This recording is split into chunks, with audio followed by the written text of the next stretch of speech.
Washington football. Woo!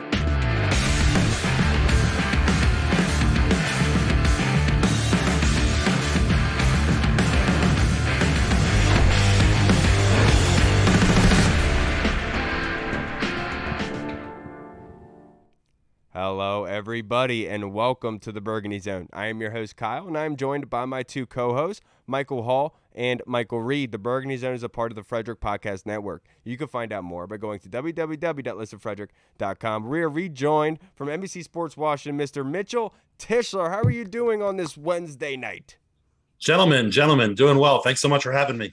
Of course, and this is kind of an early episode. This is going to be an early release for everybody. We want to give you guys some time to be able to prep for this game this weekend. And speaking of the game this weekend, going against the Jaguars, Mitch, biggest topic I think that we have to discuss is the first injury report of the season, and most importantly, because of Brian Robinson and Cameron Curl. So give us the latest updates from Ashburn.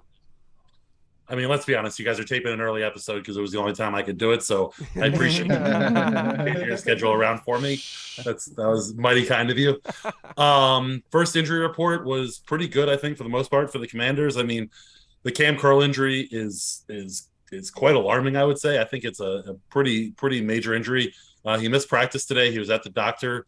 We'll get an update tomorrow, Thursday morning, about kind of what that doctor said. Cam told us that he had surgery on that thumb area after an injury that he suffered against the Chiefs in the preseason.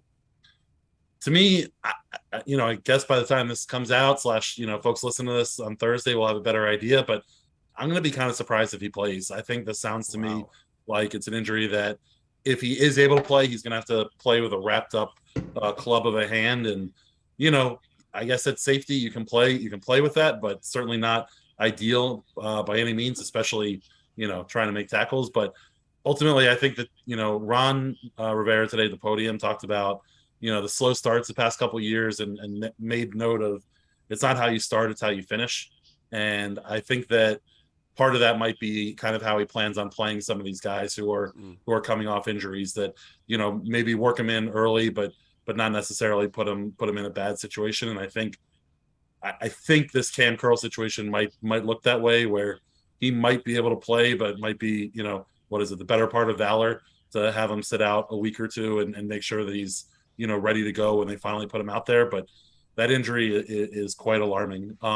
Rest of the injury report, Cam Sims still dealing with a little bit of the symptoms from a concussion he suffered against the Chiefs as well. The fact that he's out there at practice leads me to believe that he's not in the concussion protocol. They're just kind of taking it easy with him and not having him overexert himself, which is something that can kind of, if you overexert when you're kind of working your way back from a concussion, can kind of set you back again. I think we'll see Cam Curl play. I mean, I think we'll see Cam Sims play on Sunday against the Jags. And then lastly, Brian Robinson, we saw him walk into the locker room today. No crutches. All signs point to him being on this the NFI non-football injury list and missing 4 games, and hopefully he's ready to go starting in week 5. He's going to start doing some rehab at the facility and start working back. And I think it's incredible and unbelievably great news that he's off crutches already, and that 4 weeks out, they're already starting to talk about the fact that he may be available in week 5, and it's nothing short of a miracle that the dude can get shot twice and still be walking around and be ready to be back playing. Yeah, it's amazing. And speaking of Brian Robinson, of course, his replacement's going to be Antonio Gibson. How do you expect this offense to look? I know during preseason and during training camp, I know that we were expecting Brian Robinson to come in there, be first and second down back for sure. I mean, even though he's a good pass blocker as well, but I mean, running between the tackles, kind of being that north-south guy and kind of the main bell cow, I would imagine, as a ball carrier. How do you see this offense, and what kind of role do you expect Antonio Gibson to fill in? Because he's different than Brian Robinson. I think the Antonio Gibson slander pushed a little too far the other way. I think folks got a little too excited about Brian Robinson on one end and started pushing Antonio Gibson as this guy's a scrub and he's never going to play again type situation, which was never the case. 1,000-yard rusher last year. If heading into the season, the plan was 55% carries for Brian Robinson, 40% of carries for Antonio Gibson, and 5% for J.D. McKissick. That's a general guess on my behalf at what they were looking at. I think when Brian Robinson comes back, that's the role that Antonio Gibson's going to play, and then the coaches will start working on that whole hot hand, play the guy who's running well. But certainly the idea that Brian Robinson was week one was gonna step in and carry the ball 35 times and Antonio Gibson wasn't gonna see the field was never the case. And honestly, I hope it puts a chip on Antonio Gibson's back. I hope that he's sitting here, and I know that he's seen and heard everything that folks have been saying, and I hope that he goes out there and is ready to go week one. And I think you're going to see a situation where you're going to see Antonio Gibson get 60% of the carries, 65% maybe. You're going to see J.D. McKissick get 20%, and you're going to see Jonathan Williams get some carries too, because Jonathan Williams is kind of that between the tackles runner that they really like, and a guy that I think they feel like they can trust, almost in that Peyton Barber-esque role that he played 2 seasons ago. But I mean, I think you're still going to see a split between all 3 running backs, which for fantasy purposes and everything else is going to be frustrating for all of us to watch. But ultimately, I think that they want to get the ball to Antonio Gibson in space a little more than they have the past couple of years. And the emergence of Brian Robinson made that a more realistic situation where they could line him up as a 2-back situation, motion him out and get him lined up against the linebacker, which Antonio Gibson's going to win that battle most times. You look at this offense, and Antonio Gibson's one of the few sub 4.5 players, and Washington's had a lack of big plays over the years, and Antonio Gibson is still one of the few guys on this roster that can take a screen pass and go 85 yards and blow everybody out of the water. So I think all the slander that Antonio Gibson was taking based on Brian Robinson's ascension was a little much, and he's still going to have a big role in this offense, and particularly these first 4 weeks, he's going to have an opportunity to solidify that even further with Brian Robinson out. Yeah, hopefully, like you said, he has a chip on his shoulder, comes out Sunday and just tries to prove everybody wrong and show that he's still that guy that can be the RB1 in this league, at least while keeping 2 hands on the ball and making sure that he doesn't fumble, because that is the number one thing that he has to do these 4 weeks.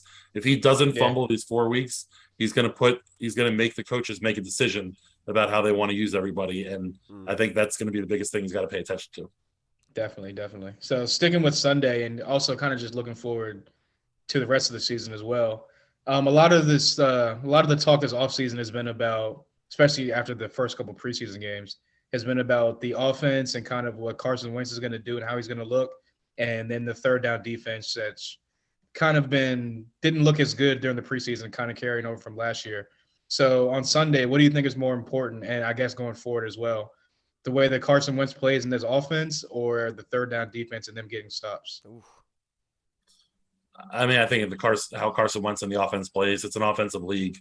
It's no one's going to go out there and be the 2012 Baltimore Ravens and go win a Super Bowl with your defense.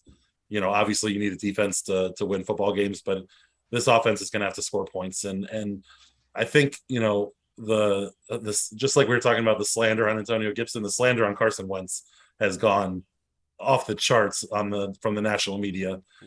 He's certainly not a top half of the league quarterback right now. Could he be that? Certainly. But he's not a guy who's worse than, a number of second stringers that are Geno Smith running around the NFL. And it's crazy to me to see that, because Colt McCoy, who's just went on IR, I believe. So He was rated below Geno Smith. to me, the problem with Carson Wentz, I think, he's going to be fine for the most part. He plays pretty consistently well. He just makes really bad mistakes at inopportune times. And so he's going to move the ball up and down the field. He's going to, for the most part, make good decisions. For the most part, he's going to make good throws. And I think ultimately he's going to open up Scott Turner's offense a lot. Scott Turner wants to move the ball down the field, and Alex Smith and Taylor Heineke aren't 2 guys that do that particularly well. They don't have, the big arm, and that's something that definitely Carson Wentz has. And I think for a lot of the consternation that Commanders fans have had about what Scott Turner's offense looks like, you got to remember that he was super limited based on the quarterback play. And Taylor Heineke went in there and did yeoman's work and played well. he was limited in what he was able to do in the offense, and the team was limited in what they were able to call because they could only call to half the field because he didn't quite have the arm to throw to the backside hash. And I think that's something that Carson Wentz has. And, even going back to the Kirk Cousins years when you had a quarterback who did have a big arm, Kirk was so hesitant to throw 50-50 balls because he was so concerned about his stats and about interceptions and about those different things. With all the bad decisions that Carson makes, the good side of it is that he gives his receivers a shot at the football. And I think we're going to see him throw those deep balls. We saw it in the preseason, third down plays. He threw it up to Armani Rogers, who's a, third, fourth / undrafted, guy who's on most teams on a practice squad. He's given that guy a one-on-one chance, on a long third down play. And you got to love that from the quarterback. The receivers love it because they never give up on any plays. And I think that he's going to move this offense well. I think they're going to rack up yards. I think they're going to rack up, hopefully, points. It's just going to be the end of the day. The question is going to be, how many bad decisions does Carson make in one game? And if he keeps that number relatively low, they're going to win football games. If he gets, scatterbrained and tries to force things and doesn't want to, throw the ball away or give up a third down, play and start, throwing late over the middle and all the bad things that we've seen quarterbacks around the NFL do over the years, they're going to struggle. So, I think that Carson is, somewhere in the 18 to 22-ish area for best quarterbacks in the NFL. But all that's to say, he has a lot of upside because this team has a lot of weapons and, probably as many weapons as he's had since those early days in Philly when, he was playing for an MVP. And you got to look at, the Terry McLaurin, Jahan Dotson, Curtis Samuel trio. And it doesn't even rank. It ranks so far above what the Colts rolled out last year and what the Eagles were rolling out the last, year and a half, 2 years that he was up there. So let's see what happens. Let's not jump to the conclusion that this guy is washed and completely done, because I think he's going to do some good things. Yeah, the whole narrative about Wentz is absolutely crazy for a guy who threw for 27-7 last season. I don't care how good of a running game he had. That's not something that Washington is used to, so it's certainly an upgrade. But Mitch, to wrap up this interview, I only have a couple more questions for you. Finish this sentence for me. Washington wins if blank has a great game. Washington wins Sunday against the Jags if Bobby McCain has a great day. Okay. I think the fact that Cam Curl's not going to play is difficult because he's such an impact player. And I think that by clearing out Landon Collins from last year, they opened up, when they play in that Buffalo package, the opportunity for Cam Curl to get back to the line of scrimmage on third down plays, getting after the quarterback. And that's something that he did in his rookie year a lot. And that's when he made the game-changing plays that we saw. That's when he really jumped on the scene. I think specifically about the game against the 49ers in Arizona, came off the edge and was just a bullet to the quarterback. And I think he had a sack and at least one forced fumble and maybe a fumble recovery as well in that game.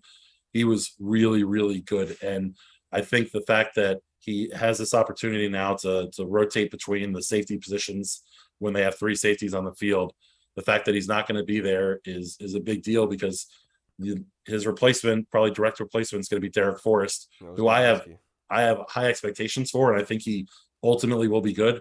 We haven't seen a whole lot from him, and Derek and Bobby McCain haven't worked together quite as much. And then when you expand to the three safety sets, to the Buffalo set that they want to play, who steps up and plays in that Buffalo nickel? Who stays back as the strong safety? Are you going to rely on Percy Butler as a rookie to step in and do that? I say Percy Harvin all the time when I talk about this guy. I have no idea why. Are you going to rely on Percy Butler to step in and do that? Are you going to ask? One of the new guys, Tariq Castro Fields, Jeremy Reeves. When you extrapolate the injury from Cam Curl, I think that's when things start to get worrisome. And if he's out, you're going to need Bobby McCain to really step up and play well and command that back end, not just in his play, but also in the communication and making sure everyone's set, knows where they're supposed to be, and knows what their responsibilities are. Yeah, Cam, who needs a thumb anyway, man? Just cut it off, put a glove on, and you're good to go, man. Get back in What would Ronnie Lott do? Yeah, exactly. Next question for you. Cut it off. let me get your prediction for the game this weekend, and then piggybacking off of that, your season prediction. I know predictions are really it's not productive because so much can go wrong in between for all the teams in the NFL. But if you can, what's your prediction for the game against the Jaguars? Washington going to get the W. Then what's your season prediction record? I got to be honest. I don't know that folks are going to love this. I don't think they're going to win this football game. Okay. I think the Jags are going to take a big step as a whole, as a team, getting out from under Urban Meyer. I think you're going to see. I think you're going to see them as a whole just take a huge step forward. Particularly, I think Trevor Lawrence. I mean, last year was such a muted year because of the coaching weirdness that happened there. I think almost you can look at it a little bit like what Joe Burrow did, his first year. Obviously, Joe got hurt midway through his first year and bounced back his second year. I'm not saying the Jags are going to the Super Bowl or he's going to put up Joe Burrow numbers, but I think he's going to take a Joe Burrow-esque step up and he's going to be a big-time player. And I'm too concerned about this defense. I think Cam Curl's not going to play, and I think him not playing is going to be the difference in the win and the loss here. And it's tough to say that because this is a game that you want to step out and start strong. I don't see how this defense is able to overcome the third down issues and the busted plays, especially when you're one of the main leaders on your back end might not be out there. Now, if he steps out there and plays, my whole prediction will change, but this is all based on me thinking that he's not going to play. I think both teams are going to score some points here. I think it's going to be Jags 30, Commanders 28. Oh, well, at least it's a close and a good game. I might bet the over after that. Yeah, we've been saying on this show for the past couple weeks that the Jaguars are looking really good, and Trevor Lawrence is looking like an actual professional quarterback. So we agree with you. Not on the prediction total, but I do agree with you. Now, in the NFL in total, it's the kickoff for the NFL this weekend. Everyone is excited. What is their best matchup of the weekend? Because this slate of games in the first week is great. It's hard to look past Thursday night's game. I know. I mean, right? Like that's probably the best game. I think maybe a good measuring stick game early in the season is the Vikings Packers game. I think this might be the year the Vikings take the NFC North. I think Kirk is going to take a big step forward there as well. I'm curious to see what Aaron Rodgers is going to do with kind of a bunch of no-name receivers around him. I think that will be a good kind of measuring stick game, but I almost think you got it. The Dolphins Patriots too, with all the hype around the Dolphins, and hopefully Jalen Waddle plays, so you see kind of what the Dolphins offense is going to look like in full. I think that's a really good measuring stick game as well, because we know how well Bill Belichick does, especially against teams with tons of offensive firepower. But you can't look past the Bills Rams Thursday night game. I mean, for all we know, that's a preview of the Super Bowl, and it's two of the 3-4 premier teams in the league battling it out. What a Super Bowl that would have been last year. My goodness, to have that matchup. Even better this year. Last one I have for you, just real quick. I just want to get your opinion on this before we let you go. Ryan Kerrigan, his impact as a defensive line coach, obviously somebody you are very familiar with. Want to get your opinion on it. Yeah, it's hard to tell what his impact is going to be. Okay. It's one of the things that Warren Sapp talked about a lot that I loved when he was here. He's like, Jeff Skanina was a run stopping defensive lineman. So he's like, so Jeff wanted to bring me in because I was a great pass rusher, and between the two of us, we are one well-rounded offensive lineman because Jeff was great at run stopping. I was good at pass rushing. I think that's a little bit what Ryan Kerrigan's going to step into and help those guys with the pass rush.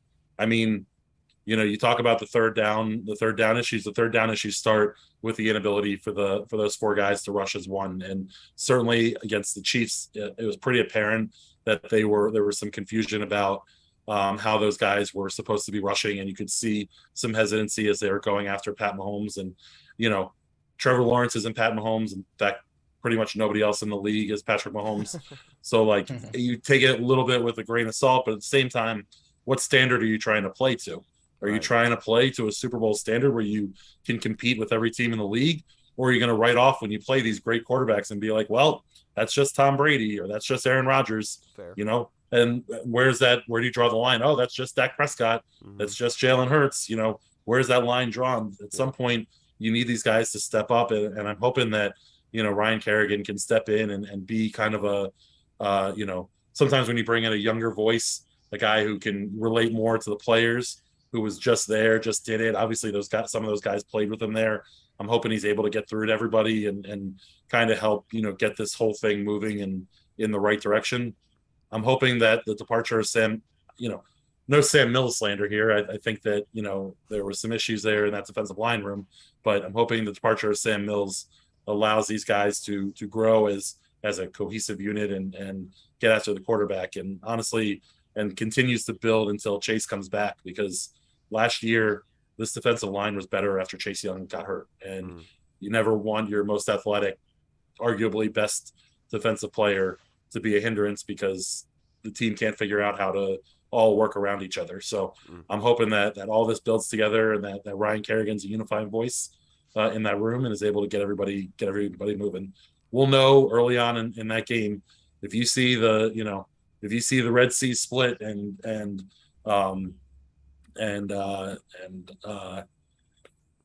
Trevor Lawrence has all the green in the world to run through, you're going to know that this is an issue again. And so hopefully they're able to keep it together. Absolutely, Mitch. I can't agree with you more about that. Thank you for your time, sir. I know this is late and it was short notice, but we had to adjust our time just for you, sir. That's how big of a presence you are, and we really appreciate your opinion as always.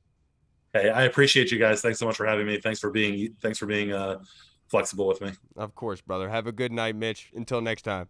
Take it easy. Appreciate it, man. All right, everybody. We just talked to the man, Mr. Mitchell Tischler, and I apparently can't say talk. Struggle on that sentence. A lot of words. It's bleeding over from the turnover from the last episode. But before we get into our next guest, who is going to be joining us here shortly in our fan questions, kind of want to get you guys' opinions before we start breaking down this game this weekend against the Jacksonville Jaguars. The captains were announced today. Obviously, the one being Carson Wentz. I think that is normal. It's typical. You should have expected that. We were talking in our group chat to our Steelers friends when the Steelers had nominated Mitch Trubisky as a captain. I was like, look, you should be open to that. You should know that's coming because it's a free agent quarterback. It's sending a message to the team that this is the leader. So you need to be able to send that message. So Carson Wentz getting the captain nod I thought was perfect. But the one I'll say is Charles Leno getting the captain patch. I was happy to see that. What did you think, Hall? Yeah. I mean, honestly, none of the captains they picked really surprised me. These are all guys that are the the top of their position on the team, like Jonathan Allen, Kendall Fuller, obviously Carson Wentz, Cole Holcomb, Logan Thomas. Exactly, Cole Holcomb. A lot of the guys that they were pushing in the offseason as like the face, the new faces of the new brand, the new team, right. Whatever, are the captains now. So nothing really surprised me. Obviously, these are like the team leaders as well, the guys that have been there, done that, the veterans on the team. So definitely love the picks, and I love the honorary captain, not the honorary, but the second captains as well, like Chase Young, Jeremy Reeves, and whatnot. So just all guys that are like big presences in the locker room. So I like the picks. For me, man, the best one though is my man Tress Way getting the captain patch. I told Sam Fortier I thought he deserved it, and I'm glad that he did. What'd you think, Reed? Yeah, I mean, like we said, I think that they're all basically guys that we expected. Really happy for Charles Leno. I mean, just being at one of the most important positions. He's still underrated somehow, as great as the season as he had last year. And then, again, Cole being kind of that Mike linebacker, kind of the quarterback of the defense. And they've really been pushing him hard, like we've been saying, man. The franchises, they've put him on everything this offseason. So I think it's really good for both of those guys. Yeah, now let's get into our fan questions before we are joined by our next guest. The Colonel sent me this on Monday, and I didn't really get into it because we had so many fan questions. But his question is, Hall, I'll go to you first. How happy were you guys with your Burgundy Zone fantasy draft? Honestly, I was just happy that my phone stayed alive as long as it did. I was still at work. I was at a job site, and I had 30% an hour before the draft even started. So I was happy that it lasted 10 rounds and I was able to get some of the guys that I wanted. But as far as how I liked it, it's not one of the best teams I've drafted. It's not the worst team I've drafted. Are you flexing right now? No. I mean, last year, obviously in Gavin's league, I was 15-1. I was just destroying everybody. But yeah, I'm not like too high on it, but I'm not too low. I think it'll be a like an 8 or 9 team win team. Honestly, my team, I'm not really too confident in it. I was forced into taking Devontae Adams. I was the 12th pick in this league, and I like Devontae Adams a lot. It's just you don't know what's going to happen. With the new quarterback, he's only had one quarterback in his professional career. Obviously, he played with Derek Carr in college, but it's still up in the air for me. And then DeAndre Swift as well being my RB1 doesn't really give you that confidence booster, but the PPR value is there.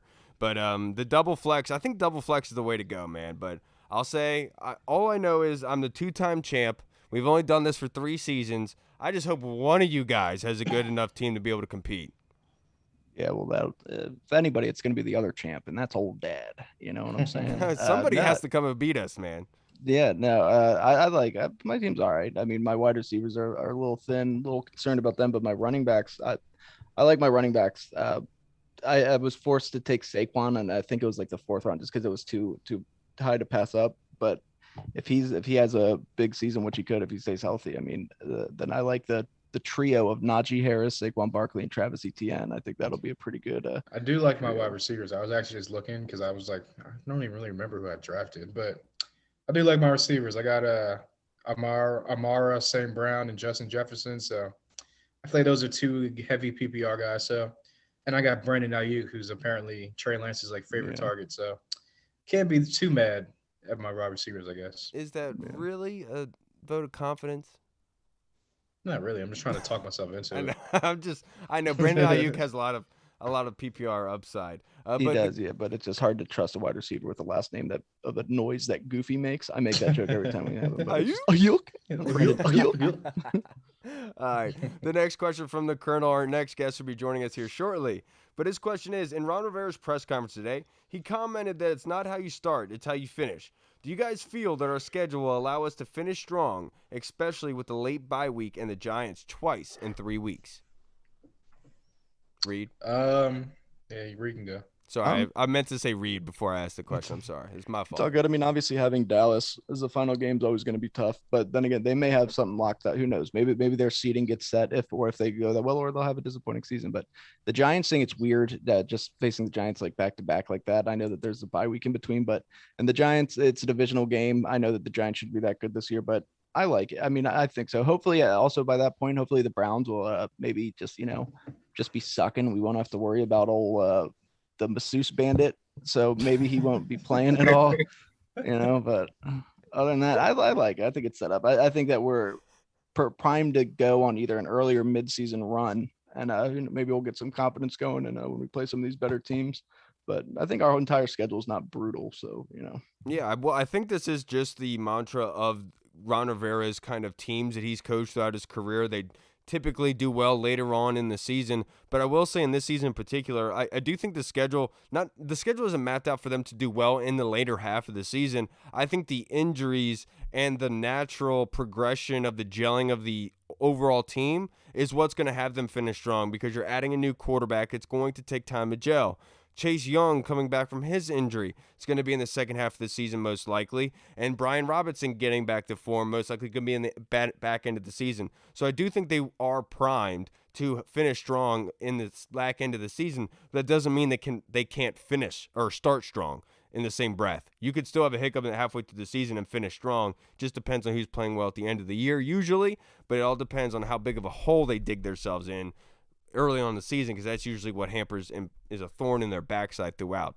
But you guys heard the laugh of our guy, Mr. Tony Shivers, who's joining us for the end of this episode. How are you doing, brother? Thanks for joining us. Good, fellas. I appreciate y'all reaching out. Of course, man. I'm glad to see you here. We had to get you on here because we're primed up for this first game this season. The Commanders opening the season against the Jags coming this weekend. So I want to get your opinion from the Colonel's question, Tony. We're going to wrap up with these fan questions. Do you feel that our schedule is primed for a strong finish? Yeah, I think it's kind of like what you guys highlighted. The potential is there based on getting guys back, and Logan Thomas should be like rounded into shape by then too, and where the bye week falls. So it does have the potential for us to finish strong And then a lot of it is stuff you can't control, like the injuries on our team and versus the injuries on the other team. Right. So we'll have to see. But hopefully this year we could start off strong.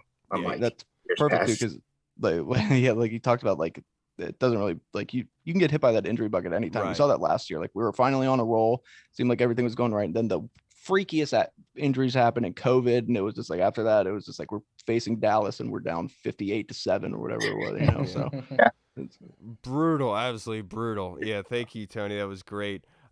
Next question is from Reginald T. Skinner, our guy on Twitter. Thank you, sir. Tony, I want to get your answer to this. Will AG take the rock to the end zone this weekend against the Jags? You know what? In the preseason, I would have said no because I thought Ryan Robertson would be the one in the goal line carries. If there is a carry, I do think it'll be from him. But I think we're also likely to see like a swing pass to him or McKissick, more so than him running it in. You're absolutely right, because in the red zone, that's a matchup nightmare on a linebacker. They're going to be in the heavier sets. That makes a lot of sense. I like that pull from you, sir, because I had that question written down from Mitch to ask him who's going to score the first touchdown of the season, and that would make a lot of sense if that is the case.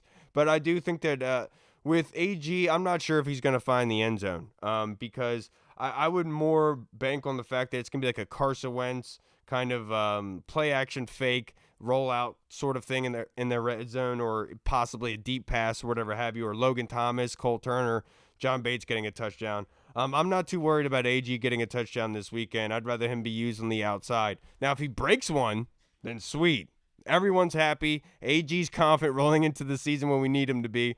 That would be freaking awesome, Reg. What do you think, Reed? yeah, I mean, you know what, I'm gonna go with and I still think that the first person that's going to score a touchdown for the Commanders is going to be our first draft pick of all time, and that's Jahan Dotson. I'm just banking on it. I don't know why, but I still think it is. But I think Antonio Gibson will, and I think it's going to be with all that's happened this offseason, I think that the coaching staff is really going to want to kind of give him a vote of confidence, kind of just let him go, let him know that we do trust you. We do think that you can still be a huge part of this team. And I think that they will. I think that they'll give it to him. He's still a big boy, man. We get down inside that 5-yard line. I mean, he's still 230 close to it. So, I mean, he can still barrel on in there, you know, as long as he holds on to the goddamn ball. I'm all right with it. Yeah, and I want to go to you with this next question, Hall. This is from our guy, Ty T-Mac on Twitter. Do you see the multiple experts picking Jacksonville to win versus the Commanders? And what do you think they are seeing to pick against us? Well, to answer the first part, yes, I did see that. And just like everything else that with Carson Wentz and his QB rankings and just everyone just being so down on this team, being like, oh, we're going to be last in the division or a top 5 pick. I just shake my head at it like, whatever. Like, it is what it is. But what was the second part of the question? What do you think they're seeing for them to pick against us?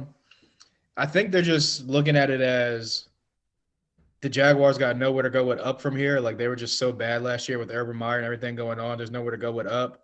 Obviously, Doug Peterson is 1,000% upgrade from Urban Meyer as far as head coach and what he brings to a football team on the professional level. Obviously, Urban Meyer is a great college coach, but I just think that he's not a QB whisperer, but a pretty good QB coach, a good offensive mind, a respected offensive mind in the league, and a respected coach in the league. So I just think that a lot of people are high on the Jaguars this year just because of Doug Peterson, what he brings. Obviously, he's a Super Bowl winning coach as well, and to pair him with Trevor Lawrence, I just think that everyone just assumes that Trevor Lawrence is going to take a giant step, like Mitch was saying. He might take that Joe Burrow type step and just really show the talent that he has and what he can bring to the NFL. So, and then obviously, if you watched our defense in the preseason, people are just 100% down on the defense. So if you combine all that together, I just think that most people are like, Jags are like the sexy kind of hot pick this offseason to kind of be that, take the huge step and be like a 5, 6, 7 win team. Yeah, they might quadruple the wins this year. It might get like 4 or 5. Yeah. But I just think all that combined is why. But again, I don't really care what the national experts pick because again, they just take the low bearing fruit of, oh well, Carson Wentz is on his 3rd team in 3 years and their defense isn't that good, so they're not going to be good this year. So it is what it is. It's like everything else that I've talked about. They just got to go out and show and prove. Yeah. What do you think, Tony? Why do you think the experts picked against us?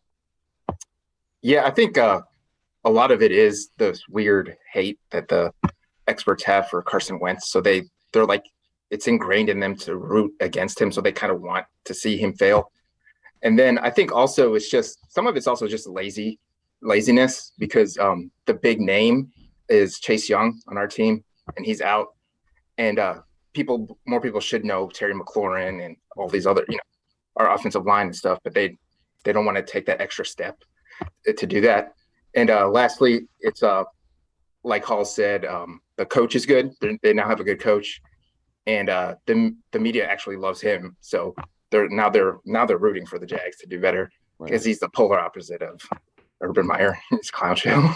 Absolutely, and I do find it hilarious, Ty, because like you've seen like with the Athletic reporting that the Detroit Lions had a better odds of being able to get into the playoffs than the Commanders did, and they used the explanation of saying, well, they have an easier schedule this year, they have a top 5 easier schedule, and they had a bottom 5 most difficult schedule last season. So they're like, oh yeah, of course they're going to be better, and then the weaker division. Well, how is that not the case for Washington? They have the same exact scenario. How are they not in there? But it goes down to the fact that just like last offseason, we went into the season expecting, because I've seen a lot of people talk about this, Ty. I know this is what you're talking about. But why were people hyped over Fitzpatrick and hating on Wentz? Well, for one, is because we were hyped off of 2020, thinking that this was a top 5 defense, when the reality was that they did play better due to the quarterbacks that they faced. So we go into the season overhyped based on what we did the season before. Saying it's going to be vice versa this time around because of how poorly they were last season. So they're going to pick against us because this is what the wave is going. But I'm a type of person, Ty, I like to zig when everyone else is zagging. So I'll say I'm confident in this defense when everyone else is crapping on them, because maybe I should have did that last season. I should have been taking some humble pie instead of the Kool-Aid at the start of the season. But I definitely do believe it's just based on recency bias, and it's hard for people to project things because it opens them up to being wrong. And so people don't want to do that. They base it off what was before because that's better data. What do you think, Reed? And yeah, I mean, Jaguars the last 2 years having the number 1 pick. I mean, eventually that's got to catch up with them. Those players Yeah, exactly, gotta dude. be a You little got to be better. good Yeah, at that's some true. point. Right. And on top of that, if you look at our offseason, it's like Jacksonville did what they needed to do. They already got the guy in place at quarterback. They just needed to go out there and get a good head coach who can work with them. They brought in the perfect guy. Doug Peterson is perfect for Trevor Lawrence because Trevor Lawrence has a lot of the same skill set that Carson Wentz had when he was with Philadelphia and he was a young quarterback. He's athletic. He's big. He's got a strong arm. So I think that they did a lot of stuff right. Meanwhile, you look at us and we had the name change. We had old Dan Snyder. We had all these allegations and stuff. And it's like maybe they think that we just kind of faded out of the spotlight a little bit and they want to give the Jags on to pump them up. But really, if you think all it takes is one game, we can go out there, we can shit on them. We can go out there. What if we go out there, we drop 42 points, and next week I guarantee we'll be favored by a good amount against Detroit. Like it's just so it's all it takes is one game. But I guess I kind of can understand why they would do it. But like if you really look at it, if you really know the team, it doesn't make sense. Yeah, but Commanders Nation, let's just all reconcile and admit and just embrace that we are the bad boys of the NFL. Other fan bases can claim it all they want. We know it's not true. Every power ranking, every list, doesn't matter if it's the fan base, front office, players, history, doesn't matter. They always rank us at the bottom. Let's just embrace it. So that way when it does come, we enjoy it and we are shoving it in their face. But this next question, I want to go to you, Tony. This is from our guy, Slick Money on Twitter, Dwayne Green. He said, hey, what's up? Big fan of the show. My question is, can you help me understand what the coaches are seeing with this linebacker room that don't make them want to go out and sign or trade for an upgraded linebacker? Because I'm not seeing where we are better than we were last year. Yeah, I mean, as a fan, it is kind of hard to see, but I think it's just the nature of today's NFL with the passing attack that they don't rely on linebacker, but pure linebacker as much. So the two starters, they do believe in the two young guys. And I think they do like their secondary. And then you get guys like St. Juice back, Forrest, I think they believe in him too. And the guy they just drafted, the other safety. Percy Butler. Yeah, Percy Butler. So I think they're more playing to those strengths than focusing on just the old school traditional linebacker if you're playing all these pass happy teams. Yeah, and I do agree with you. So Slick, it's going to be hard to kind of like tell you exactly how I feel about this, but essentially, is there what Tony said is correct, where they're migrating more towards the safety, having more safeties on the field than linebackers? And I'm okay with that, but we also have to understand the pattern. Last season in the offseason, they went hard after defense, right? They went and got William Jackson III. They signed Bobby McCain. They drafted Jamin Davis in the first round. This offseason, they go heavy after the offense. They go get Carson Wentz. They draft Jahan Dotson, Cole Turner, Sam Howell. And so you're kind of seeing these like seesawing effect of a defense and offense. And I understand you want to make the point that they should be balancing that out, but I understand that you only have so many resources. And that's why they traded back in the first round to get more, so they had more ability to go get Fedarian Mathis and others, if that makes sense. So I understand why you look at the linebacking core and say they didn't do anything to get better than last season. I agree. I would just say that the linebackers have to progress in their own breath, and they see the potential in them, but they know the issue derives from pass rushing lanes and the secondary communication. So that's why they're not blaming all the bad defensive play last season on the linebackers. They know there's more to it, and we just have to understand that and just give them the credit for what they just give them the benefit of the doubt when it comes to projecting talent, is my opinion. Also, I mean, just because that they didn't get better on paper doesn't mean that they didn't get better. I mean, right, that's true. Jamin Davis and Cole Holcomb, by all accounts, they've taken some pretty big steps. Jamin Davis actually looks like an NFL player this year. Cole Holcomb's coming into his new position nicely. And plus, we only used 3 linebackers on the field. What percent? Just under 10% or something last year. So we don't really, it's like Tony said, we're moving towards a passing league. That's why we kept so many safeties. I think that they are very high on Jamin Davis and Cole Holcomb, and as they should be. They get better defensive line play. They can use their athleticism more and they can really flourish because they're both super athletic. And I think that if you really look at it, with what they want to do on defense in today's passing NFL, I think it makes a lot of sense. And I know it doesn't get you really excited yet, but it's what it is. I guarantee, I'll say this right now, I guarantee linebacker will not be our biggest issue on defense through the first half of the season. Guarantee it. I guarantee it'll have something more to do with third down defense or secondary communication, whatever. Yeah, right. Whatever it is. If they do not prove you correct, this fans of this show are going to make you walk the plank, man. They can make me walk the plank. I don't care. Because I will give you my address and my debit card number, my social security number. Have it. Go ahead, inherit this debt. I don't care. Just put some money in it. Yeah. What do you think? But if I'm right, you guys got it. But if I'm right, every single person who watches the show has to give me $100. So what is that? We're at like $3K episode. Okay. Yeah. No, that's fair to me. That sounds fair. So.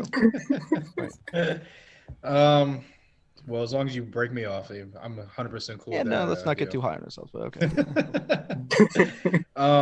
As far as like the linebackers go, well, first off, they just drafted Jamin Davis last year in the first round. So for them to go out and get another linebacker that would be taking snaps away from him, and that would pretty much be saying like, hey, we overdrafted this guy, we were wrong, and they're not going to do that just after 1 year. So that has a little bit to do with it. As far as like you guys were talking about, pretty much you hit all the points. It's a passing league now. We only use 3 linebackers on the field, like 10% or something less than that last year of the defensive snaps. And Ron Rivera is a guy that likes to promote from within the team and put the young guys on the field and let them play, get their feet wet and whatnot. Just look what he did with Jeremy Reeves 2 years ago. He could have brought in Eric Reed or any other safety. He promotes Jeremy Reeves. The locker room really embraces that, rallies around him. He comes out, does his thing. And look at Jeremy Reeves now. He makes the 53-man roster. Right. So I just think that he's doing it to kind of just be like, hey, I'm behind you guys.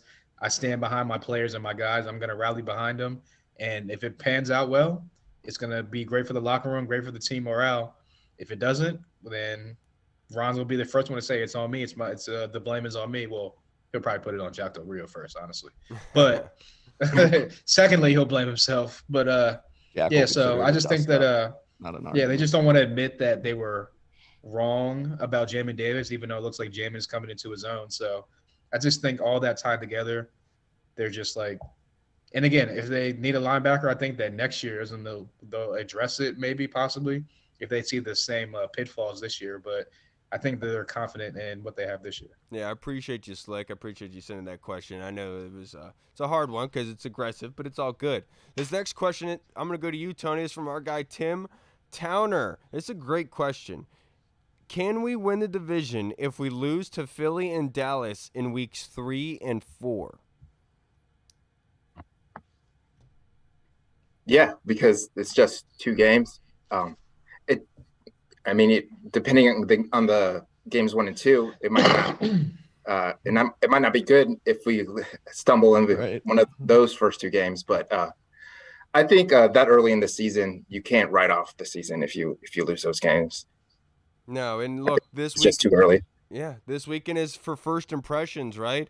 And it's really hard for us to sit here and say what's going to happen at the end of the season. But you are right, Tim, in the way that you're thinking this, because that's immediately 2 losses. It's 2 losses in the division. It puts you in a hole. And based on the Cowboys' schedule and how, I guess you could say, how hyped the Eagles are, because I'm not going to say the Eagles are good. I'm just going to say how hyped they are. They're going to be able to have good records. And so if you start off with that 0-2 in the division, that is going to put you in a very big hole and one that you're going to have to really climb out of. And it's going to take all season long, kind of reminiscent of what the Nationals did when they won the World Series, where they literally took themselves out of the playoffs, roared back, and then never looked back after that. That's probably what's going to have to happen if you do that. But there is a chance. It's slight, and a lot has to go into it, but it is possible. Yeah, I think Reed's about to fall asleep. I'm not falling asleep. I think I just can't see. no, if we lose those first 2 not hanging games, upside down yet. That's how you usually know. If we lose those first 2 division games, I don't think that I think we do still have a chance to win the division because you still have 4 more games left in the division. You got the Giants twice and then both those teams again. And we play Dallas week 18 of the season. And usually whenever it's set up like that with the last game against the NFC East opponent, more than likely it's usually for the division for whatever reason. That's just how it's plays out a lot of the times. But yeah, I definitely think that Dallas is going to take a couple steps back from the 12 wins they had last year. And Philly is probably going to be around what they were last year. Like if you look at what they did last year, they beat up on the teams that weren't playoff teams and like kind of the lesser teams. They won the games they were supposed to win pretty much. Yeah. Which is what you saw that dude decent. That dude Don Kleinman said that the Eagles are the most underrated team in the NFL. Yeah, he's clearly like an Eagles fan. And I was just like, what? He probably said Devontae Smith and AJ Brown are the best wide receiver doing the NFL too. So your takes are thrown out the window when you say that. Yeah. But yeah. So I definitely think that it's going to be like a lot of those years where the NFC East is kind of bunched up as far as like everyone has between. I'm not even including the Giants in this. Between us, the Eagles, and the Cowboys, we have between like somewhere between 8 to 10, 11 wins. We'll all be bunched around that 8 to 11 win range. And yeah, so I definitely think. Like Doc Walker said, it's not about how you start, and like Ron Rivera said, it's not about how you start, it's about how you finish.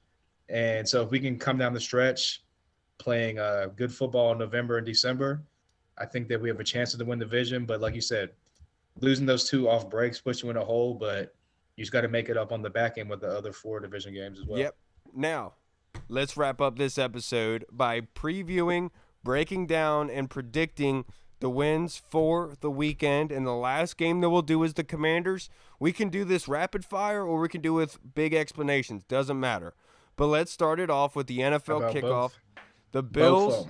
The Bills versus the Rams in LA tomorrow night. Buffalo is favored by 2.5 points. Hall, who's winning? I think it's going to be a good game. I think that Buffalo pulls it out a little bit. Pulls it ahead in a little bit in the fourth quarter and edges them out. And I think Buffalo gets the first win of the season. And I said they cover. I said they win by 3.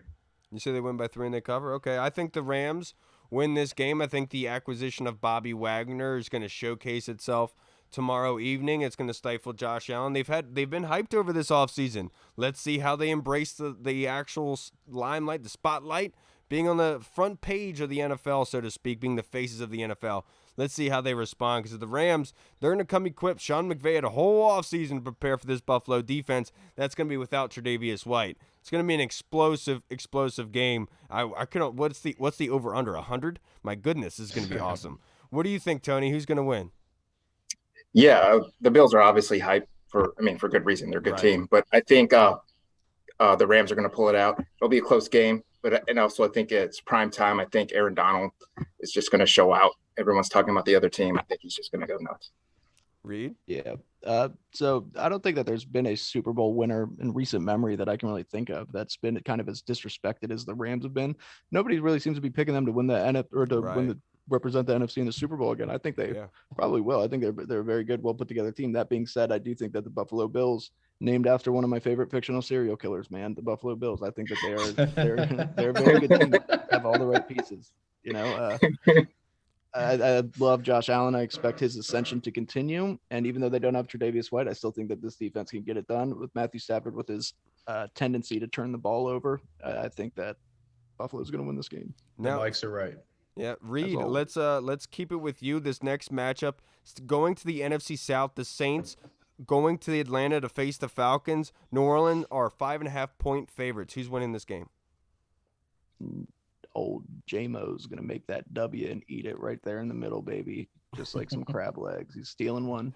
Now, I think Atlanta's among the worst teams in the NFL. They could realistically finish with the number 1 pick. I do like the weapons that they have on offense. They get a quarterback out there, a legit quarterback, whether it's Ritter or whether they go another way. I think that offense could be very good down the line. I mean, Kyle Pitts, Drake London, when they end up getting old Gambler back. But I'm going to go with New Orleans on this one, man. I still like New Orleans defense, and I think Jameis is going to do a good job with these weapons. Yeah, I think the Falcons pulled us out. I think they shock everybody by pulling out the terrible, victory. by the way, though, in the preseason. The Falcons they did. Terrible. But I think Arthur Smith is going to use Kyle Pitts a lot like Delaney Walker was back in that Tennessee offense. Then using Drake London off of that, I think that's going to be a very vital offense. And I think that the Saints are overhyped. I thought they were overhyped last season, and I think they're overhyped again this season, to be perfectly honest with you. We'll see how their new head coach is able to get things up and running and ready to go, but I don't have much trust in. I think the Falcons can really showcase and turn a lot of heads this weekend because it's a divisional game. Divisional games are always very hard to predict. It doesn't matter what the favorite is. Divisional games are always very hard. What do you think, Tony? Yeah, I don't have much faith in either team, really. In the Falcons, I think Kyle Pitts is going to have a big year in general, but the team's not going to do great. With that said, I think this game, like Reed alluded to, the Saints are going to eat a win and sneak this one out. James is stealing it, baby. Hall? He does that.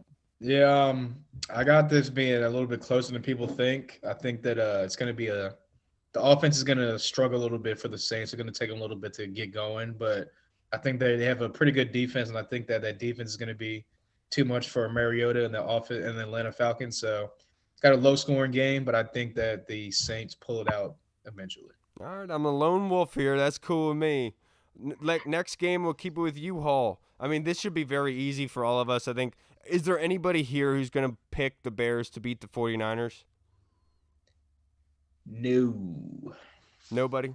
I don't think so either. I trust Justin Fields, Darnell Mooney, and all that jazz. Just that 49ers defense is pretty good. Regardless if Trey Lance comes out there and looks like a bum, they'll just put Garoppolo in anyway, and they'll win the game because the Bears can't put up points because they don't have an O-line at the moment. So for me, 49ers, I think that's easy for everybody to win. I'm sorry, Chicago. I respect your fan base. You guys are awesome. It's just I'm not sorry at all. Yeah, never mind. It is what it is. Not after this offseason with the Terry Paul, let's slander. keep it with you. This next one, going to the AFC, baby. Steelers with the Bengals. Big matchup. This is a rivalry that goes back that Steelers fans hate the Bengals, especially after the success last season. The Steelers, are they going to upset Joe Burrow? I think they are. I think that Wow. The Bengals have a Super Bowl hangover, and they missed the playoffs this year. They're still going to have like 9 wins or something like that, 9 or 10 wins, but AFC is so loaded, I think they missed the playoffs just because everyone else is so good in the AFC. But going to week 1, I think that Mike Tomlin comes out, pretty much establishes that, hey, we're not going to be pushovers this year with Mitch Trubisky and all these guys. Defense is going to step up. I think the Steelers upsets the Bengals. I disagree, but I do think that this is the biggest trap game of the weekend, without a doubt, because Mitch could come in there. But I have no faith in the Steelers' offensive line. And this Cincinnati D-line is well-equipped. They are good at getting out to the passer. Mitch Trubisky is on a path to get killed this season. And the only help that he has is by ditching it off to Najee Harris. At any point in time, anytime that he can, he's going to do that. This is Lev Bell 2.0, and then they're going to use George Pickens off of that whenever they can. But I think that Cincinnati is just the overall, a better team and that they'll find a way to do it. And there's just too many weaknesses on the Steelers right now offensively. What do you think, Tony? Yeah, I think it'll be a good, tough game, close game, especially Tomlin has this. He's been preparing all season for this off season for this game. But yeah, I think Trubisky's going to have like a crucial turnover late in the game, and the Bengals will pull it out. That's a good one. The divisional games are always they're usually close. Reed. Yeah. Yeah, look, I like a lot of the weapons the Steelers have, but you're right, they don't have a no line. Still don't trust Mitchell Trubisky, but and I could totally see. I mean, that's a good division that they're in. They're the Bengals. I could totally see them haul eventually, maybe just missing the playoffs or something. But I just think the firepower, man. Joe Mixon's going to have a huge year. Jamar Chase, like Joe Burrow. Joe Burrow's going to come out swinging. He's pissed off about that Super Bowl, and Joe Burrow's that type of dude with that big dick energy. He's going to go out there. He's going to. The guy's got a hog. I'm pretty sure he's injured. But Joe Burrow's injured? Yeah. No, he's coming back from injury. It's like a shoulder thing. He's fine, though. It doesn't matter, though. He's fine. I was about to say he's playing. Yeah. So, Reed, let's keep it with you, though. The Eagles with the facing the Lions in Detroit. This is the first time that the Detroit Lions have sold out all of their seats. They only have standing room available. This is the first time in a long time that they've done this. Big game for the Lions. Are they going to upset the Eagles? Look, I like the Lions, especially after watching Hard Knocks. You can't not like Dan Campbell. I really like the way they're put together. I do think that they're still, if they're quarterback away, they get a high pick this year, which they should. They get one of these quarterbacks, a CJ Stroud, a Bryce Young, Will Levis, or hey, Anthony Richardson's climbing up them boards. They get one of those guys. They're going to be good for a while. They got some good young players. That being said, unfortunately, I do have to take the Philadelphia Eagles. The Eagles' defense is much improved. Obviously, their offense is much improved, and even if they didn't improve that much, it's Detroit. I'm sorry. So yeah, I'm going Philly. I think Detroit battles it out. I think they go blow for blow with Philly, but I think that Philly does edge it out late in the game. Philly usually gets lucky in some sense, like a stupid turnover, a random fumble that bobbles their way. A guy scoops it, runs it back, and everyone's like, "See, I told you Philly's really good." So, but I do think that Philly's going to edge it out just because, just on paper, they do have a better team overall. And it's unfortunate because the Lions, if they had a better defense, I think the Lions would be legit this season. I think they are built in a good way, but they got to move on from Jared Goff and build up that defense. What do you think, Tony? Yeah, with Hard Knocks, the Lions are very likable. You want to root for them, but their coaches are relatable. Their players we've seen recently. So many former Washington players too on that. Yeah, Mark Brunell and Brandon Noel. Like they got so many. Yeah. But I think this is going to be an ugly game. I think it's going to be a boring game, and but the Eagles will squeak it out. I agree. What about you, Hall? Did you pick this one already? No, I think that our Lions going to come out swinging. It's going to be a close game in the first half, but in the second half, Eagles pull away and Eagles win that game. All right, let's wrap this up with rapid fire because we're at the minute. Nobody really cares about this game. Just kidding. It was my pick of the week. The Patriots at Miami with the Dolphins. A lot going into this game. What do you think, Reed? Like this matchup, and I want to go with the dominant. But you know what? I'm gonna, even though they've had so much hype this offseason, I'm gonna go with the Patriots. I really like having Logic as a head coach is love his running game, love the lightning speed that they have on offense. But I don't expect them to make the playoffs, but I'm going Dolphins. We were listening to Logic at the draft party. That's the only thing I really remember from it. Yeah, shocker. It's a house full of white guys, of course. Hey, I was there too. Well, yeah, but I don't know. I know. Actually, no. Manny was in charge of the music. He's Spanish. It doesn't even work. Yeah. But for me, I'm picking the Patriots. I trust Mac Jones more than I trust Joe Judge or any coordinator there. I think Mac Jones gets the ball in the end zone, converts the points. I do not trust Tua. I don't trust Logic or anybody down there. They're just pumping all that news and big free agent stuff in there because they have to prove that they actually want to win football games, and they did that through free agent signings. So I'm going Pats. What about you, Tony? Yeah, Pats. They're the proven team, and no one knows about Miami right now. You going Miami, Hall? No, just no offensive firepower for New England. Just too much offensive firepower for Miami. Old school football, Hall. Yeah, but I just think that I don't really trust Tua, but I trust the skill positions for Miami more than I trust the skill positions for New England. And you got to score points to win games. So close game, but I got Miami. I don't know, man. We'll see how Tua does against the starting defense, especially one led by Bill Belichick. But the next game, the Ravens going against the Jets without Zach Wilson. Looks like Joe Flacco. His comeback against the Baltimore Ravens. Tony, I didn't is realize. Joe elite? Oh man, Joe Flacco. I forgot about that dude. Yeah, Question for Lamar Miles. Jackson just gonna run all over the Jets. I think this game's a wrap. I agree with you there. I think the Ravens are just too good of a team. I know Joe Flacco is probably going to get some points here and there, but I think the Ravens are just going to bleed him to death on the ground. There's nothing that the Jets can do about it. I got the Ravens winning. Baltimore. 2 years ago, if you remember what Lamar Jackson did the first week of the season against the Dolphins, just came out with like 5 touchdowns on him. Yeah, That's what he's going to do against the Jets. He's going to go out and go crazy on them this Sunday and be like, yep, so y'all should have paid me my money, and you're going to hate me for this. So Hey, 5 touchdowns from Lamar. He said Friday's his deadline. Yeah, exactly. Contract. Imagine Oh yeah, that's right. if they don't get a contract, he comes out week 1 just looking like, And then imagine next season him in Miami with all that speed that they already have on Dude, offense. don't with Waddle even and say Hill that. and those running backs. That They're would gonna make a lot of franchise him, sense. too. They're going to franchise him like twice. the He's not picture of going him nowhere. photoshopped in a Dolphins Oh yeah, jersey. I did. Yeah, you're right. That did happen. I mean, they can still franchise him twice, so he's not going anywhere for a while. Right. Yeah, but, Tony, you know, but Browns versus the Panthers. Baker Mayfield's comeback. Is he going to steal the deal? This is like a weird kind of game, but I do think Baker and the Panthers will find a way to win this game.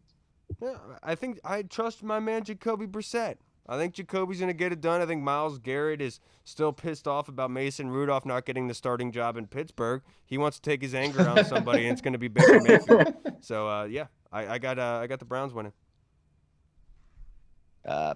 So yeah, that's weird. I didn't think I would say this, but yeah, I'm gonna go Panthers too. Like I like the Browns. I do think that they're gonna be set up. They got a lot of good players. If Deshaun was playing there a little bit longer this season, if he was gonna play more games, then I would feel more comfortable about their hopes this year. But I'm gonna go with the Panthers. Panthers are sneaky. Panthers got some firepower. They got some weapons on offense. They got a good young defense. They got some decent players out there. So I'm gonna go Baker in his revenge game. Dude, imagine Myles Garrett sacks him and does like what is the Allstate? What is the State Farm? Is there anything State Farm does? No, okay. So no, he's not gonna do anything to him. Never mind. They provide insurance at an average rate. I know Right. that. I didn't figured like he would taunt him in some way after sacking him. But this next Put on one some is khakis. the Colts going against Fool the his wife. Texans.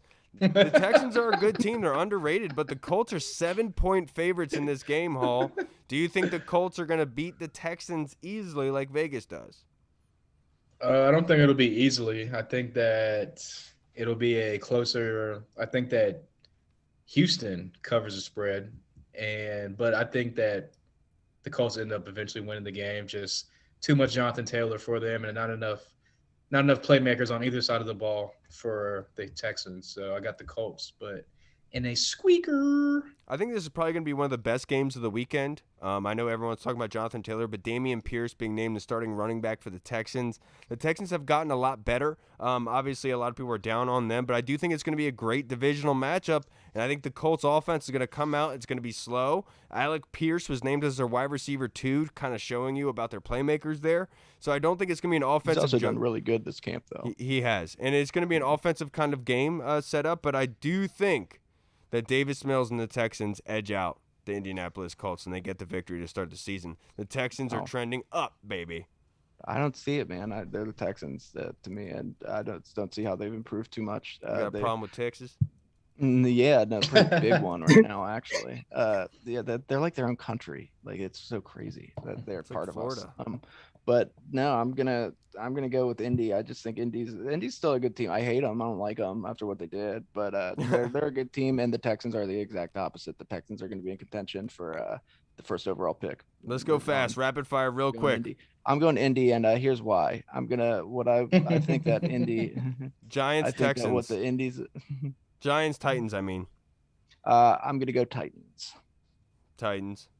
Titans.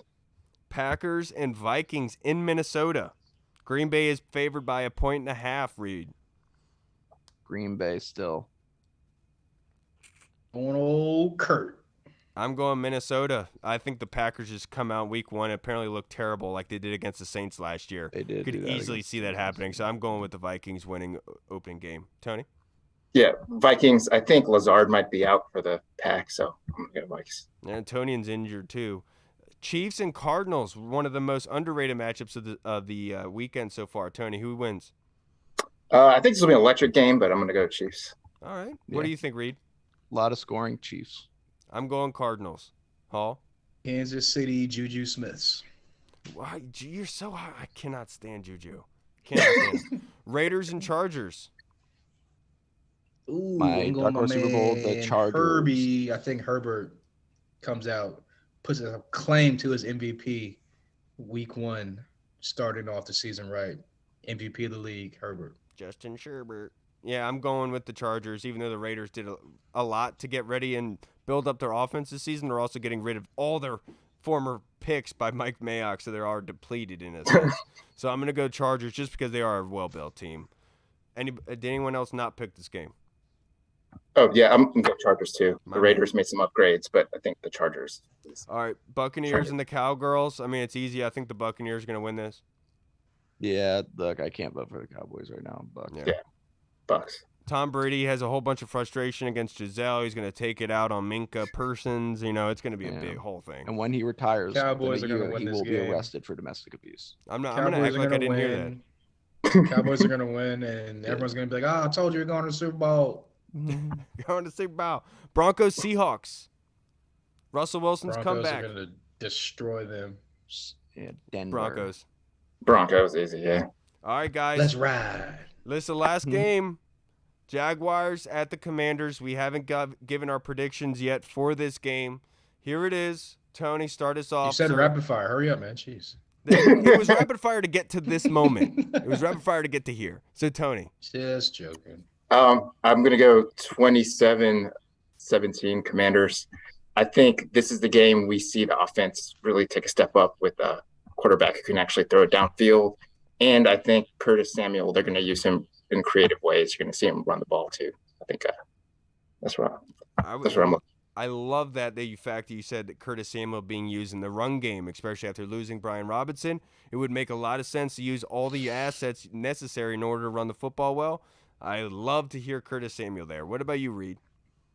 27-24, the Washington Commanders, the Texans or the Jaguars, they improved. They really did. And I think that they're good, but I can't not go with the Commanders. It's the first game as the Commanders.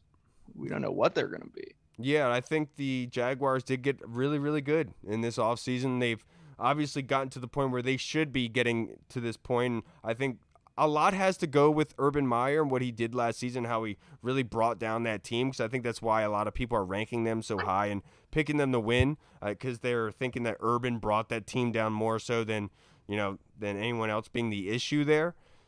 But I feel like the Commanders, like, this is a different type of game. There's only one chance for first impressions, right? And this is the first game as the Commanders. I know they're looking at it as just week 1, but there's something to this, and they have to start fast because they have to be able to sell tickets. They cannot continue to do it. They need to play the best game this season in week 1, and that's going to build a lot of confidence for them.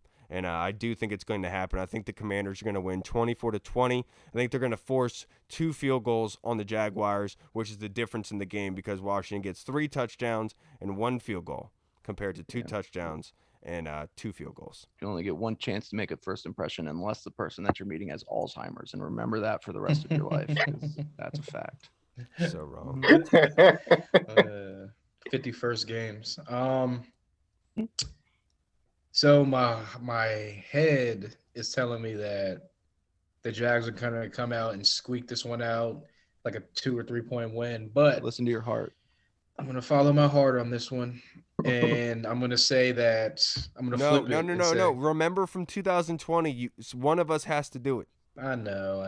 Oh yeah, you drew One the of us short has to do it. straw. It's too late. I'm already following my heart. My heart knows what it wants, and it wants a Commanders win. And I'm gonna say it's a close game. I think that they get a field goal late, and then the defense, God willing, makes a stop on the last drive of the game or like the last 2 minutes of the game to get the ball back and seal the win for us. I got Curtis Samuel scoring the first touchdown ever as a Commander. I think he balls out, shows everyone I'm back, bitches. I'll go 27-24 Washington. I love it. My MVP of the game, I'll say it's going to be Jonathan Allen. 2 sacks, a forced fumble, and a fumble recovery. That's going to change the tide of the game. I think that's going to be very, very important for this team. So Jonathan Allen's going to be my MVP of this Sunday. MVPs? My MVP is going to be old Carson, because we're going to hear Carson Wentz deep to Terry McLaurin for a touchdown. Carson Wentz deep earlier to Jahan Dotson for a touchdown. Right. So I'm going to go Carson. I'm going to go Daron Payne. I think this is the start of his breakout year and a contract year. I got a bunch of pressures up the middle from him. I got a sack from him.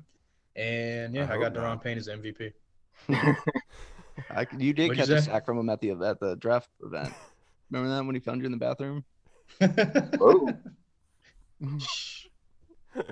Where's your That was a MVP, big Tony? old sack. I think it's going to be someone we're not expecting. I think it's going to be Bates. I think he's Okay. going to There you go. Carson likes the tight ends too. So I think he's just going to sneak up on everyone. Hopefully he has like 2 touchdowns and is a huge point of emphasis for this offense this weekend, because I said on Twitter earlier he's been like underrated, gone under the radar so far this offseason. We keep talking about Cole Turner and Logan Thomas's comeback. I think John Bates practicing in full today shows that he's going to be used heavily early on in this game, and I would love that. All right, everybody, that's going to wrap us up for this show. We cannot wait for week 1. I hope you guys come and all meet up with us. We're going to be at the Red Zone lot. 9 a.m. fresh thing on Sunday morning, hanging out with our UK guys. There's 20 of them flying over.